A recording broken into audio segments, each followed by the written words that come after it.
Hola, para hablar del tema de diabetes y embarazo, es necesario recordar que esta es una de los desórdenes metabólicos que más vemos los clínicos en la consulta externa. Y en el primer contacto es muy necesario que nuestros médicos estén capacitados en descubrir quiénes son el grupo de riesgo de pacientes que pueden tener diabetes mellitus y además en el estado del embarazo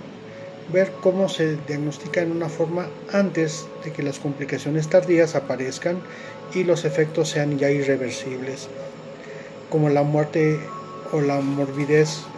peligrosa para tanto la madre como el feto. Tenemos que recordar en cuanto a la definición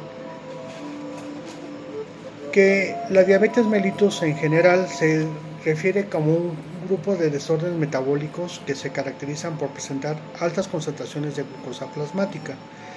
¿Y por qué es debido a esto? Tan fácil como pensar que hay tres posibilidades o la combinación de ellas tres.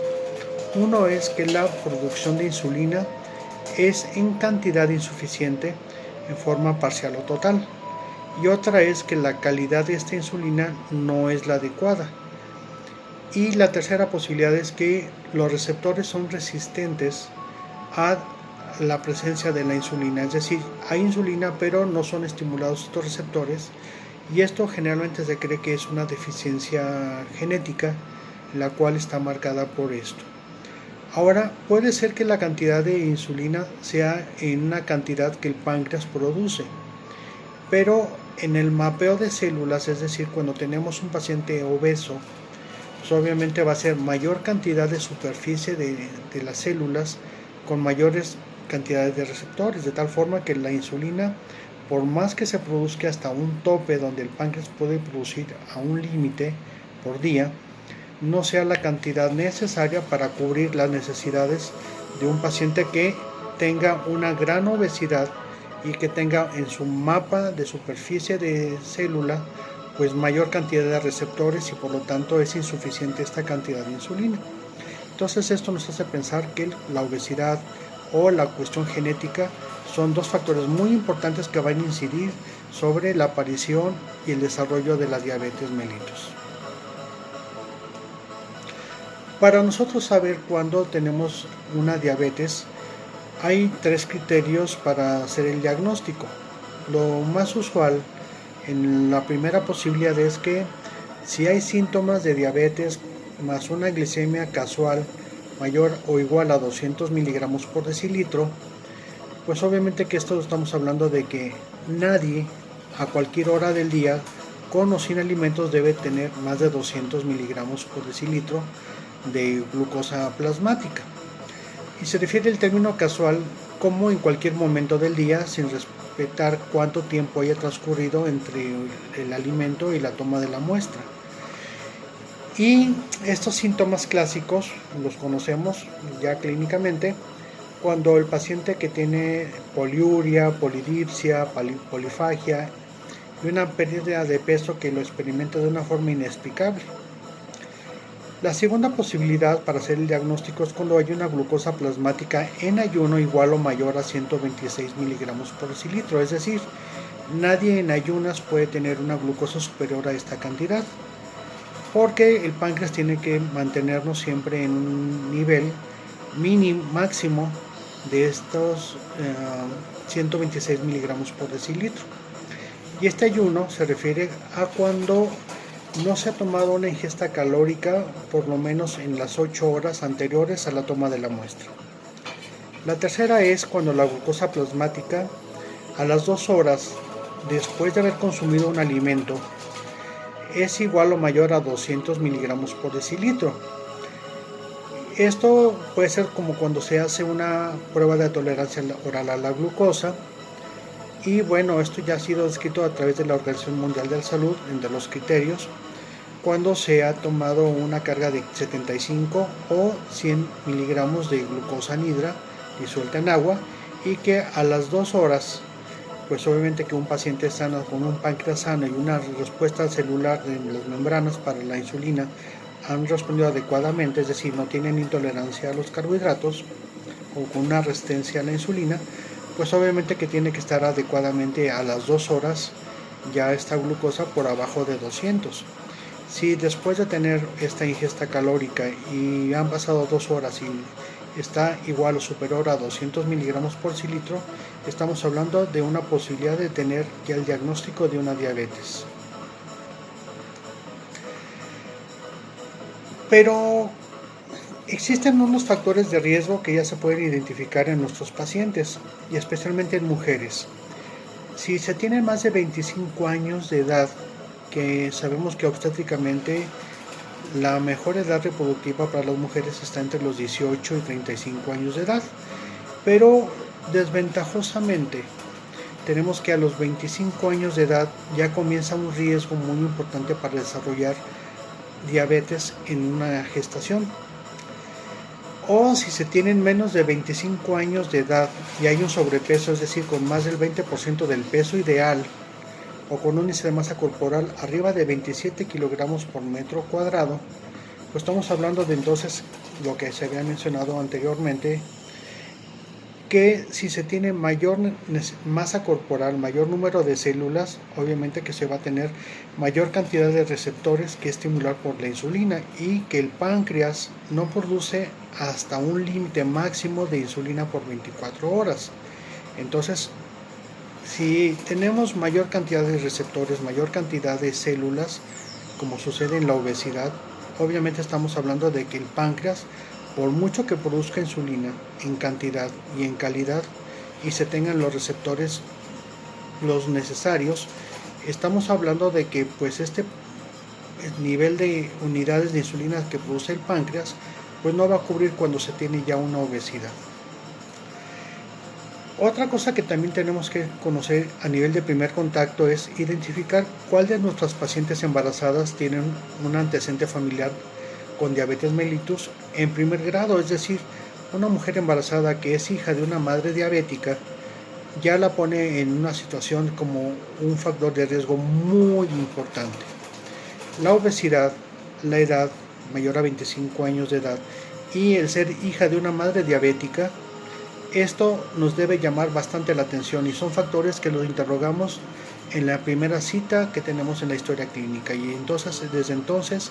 ya podemos nosotros tener ya identificada a esta paciente con riesgo. Y por último, se nos menciona que pertenecer a un grupo étnico o racial de alta prevalencia de diabetes, los hispanoamericanos, los americanos nativos, los asiático-americanos, pues tenemos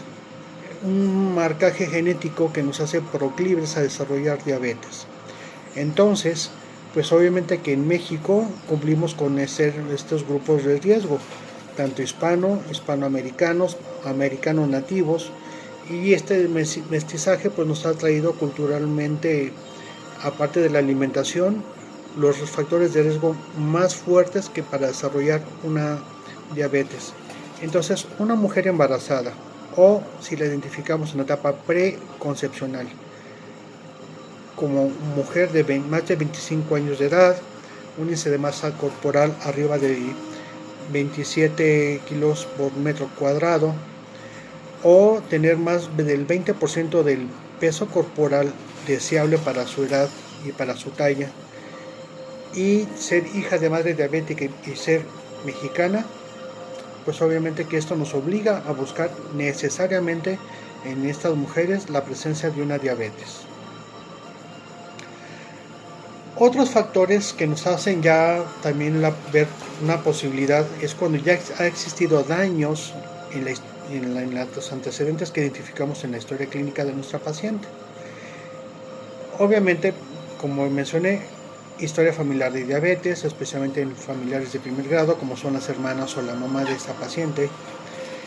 Y si hay glucosuria en una primera y segunda muestra de orina en ayunas, historia de abortos repetidos que no han sido explicados. Como sabemos, los abortos en su mayoría son de origen genético o la presencia de infecciones de vías urinarias o cervicovaginitis, pero cuando no se explican que se ha descartado estas tres posibilidades, pues obviamente que también la cuestión de la diabetes es una posibilidad que nos está haciendo que la mujer tenga abortos de repetición. O cuando descubrimos en la historia clínica que nuestra paciente refiere tener partos de recién nacidos grandes para las gestacionales, es decir, que pesan más de 3 kilos 500 y que han sido lo que se llama macrosómicos, o han experimentado malformaciones, especialmente defectos de cierre de tubo neural o cardiovasculares, que son las dos fetopatías genéticas que se pueden ver asociadas a descontrol metabólico de tipo diabetes en los embarazos de la paciente. Y puede ser la posibilidad de que estamos ante una paciente que no ha sido diagnosticada como diabética y ha cursado embarazos y ha tenido las repercusiones de corto, mediano y largo plazo de la diabetes sin que le hayamos nosotros descubierto esta diabetes. Y si tenemos una obesidad materna importante y de esas mujeres que pesan más de 90 kilos, ese 90 kilos es un parteaguas, porque a partir del 90 kilos está fuertemente asociado a malformaciones, a muertes fetales intrauterinas de carácter inexplicable aparentemente y a diabetes no sospechadas. Ya si son multíparas o se han asociado a enfermedades hipertensivas inducidas por el embarazo como preeclampsias y que han sido recurrentes, o pacientes que han presentado partos prematuros repetidos, pues son los antecedentes que nos pueden hacer sospechar que esta paciente está cursando con diabetes de una evolución anterior y que en nuestro papel de médicos de primer contacto o de segundo nivel no hemos sido capaces de poner atención en estos antecedentes y descartarlos. Por eso insisto mucho que en esta primera consulta prenatal nos identifica cuáles son estas pacientes. Entonces hago mucho énfasis en ello. La epidemiología de la diabetes, pues obviamente aquí ya la conocemos, es que esta diabetes es considerada como la entidad metabólica más común que vamos a ver en las mujeres embarazadas, más que tiroides, más que cualquier otro trastorno metabólico. Entonces, insisto mucho en la diabetes en el embarazo. Y aproximadamente de todos los embarazos, el 5% de ellos están cursando con estos trastornos metabólicos de tipo diabetes. Quiero decir también que muchas de estas mujeres embarazadas están cursando con el embarazo, con sus partos y sus puerperios y pueden cursar sin este diagnóstico. Entonces, ¿por qué? Porque a veces no tenemos la curiosidad de la historia clínica, darle la importancia a estos antecedentes que tanto he recalcado, y porque además muchos síntomas propios del mismo estado del embarazo pues se pueden parecer o confundir un poco con los estados de una diabetes, como puede ser la poliuria, la polidipsia y la polifagia. Bien, de todas las mujeres que podemos nosotros ver embarazadas y que cursan con diabetes, 9 de cada 10, es decir, 90% de ellas son diabetes de tipo gestacional, es decir, una diabetes que solamente se cursa durante el embarazo y que terminando el embarazo y el puerperio puedan tener un curso de desaparecer esta diabetes, ¿sí? Con otros factores de riesgo que la dejarán a mediano y largo plazo. Y el 10% de estas mujeres que cursan con diabetes y embarazo son aquellas que ya son conocidas como diabéticas de tipo 1 o tipo 2 o algún otro tipo cuando hay destrucciones de páncreas en cirugías previas como secuela de una pancreatitis aguda. Pero especialmente la tipo 2 es la que más vamos a ver frecuentemente asociada. Y si se dan cuenta,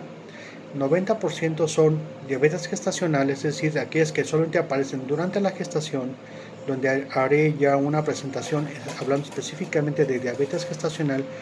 y otro, el 10% serán diabéticas tipo 1 o tipo 2, es decir, que ya son las famosas diabéticas pregestacionales y que ahora lo que cursan es una diabetes en una mujer con una diabetes pregestacional, es decir, diabetes asociada a este embarazo. La diabetes gestacional es aquella diabetes que se desarrolla en el embarazo y que no necesariamente va a ser diabética el resto de su vida, sino que acabando el puerperio existe la posibilidad de que muchas de ellas dejan de ser diabéticas, aunque pueden tener secuelas y propensión a desarrollar posteriormente diabetes tipo 2. Y ese 10% de diabéticas tipo 1 o tipo 2 generalmente ya son conocidas como diabéticas o durante el embarazo debutan ya como diabéticas. Entonces En siguientes presentaciones haremos la clasificación de las diabetes en el embarazo y cómo clínicamente podemos diferenciar una diabética gestacional de una diabética pregestacional asociada al embarazo.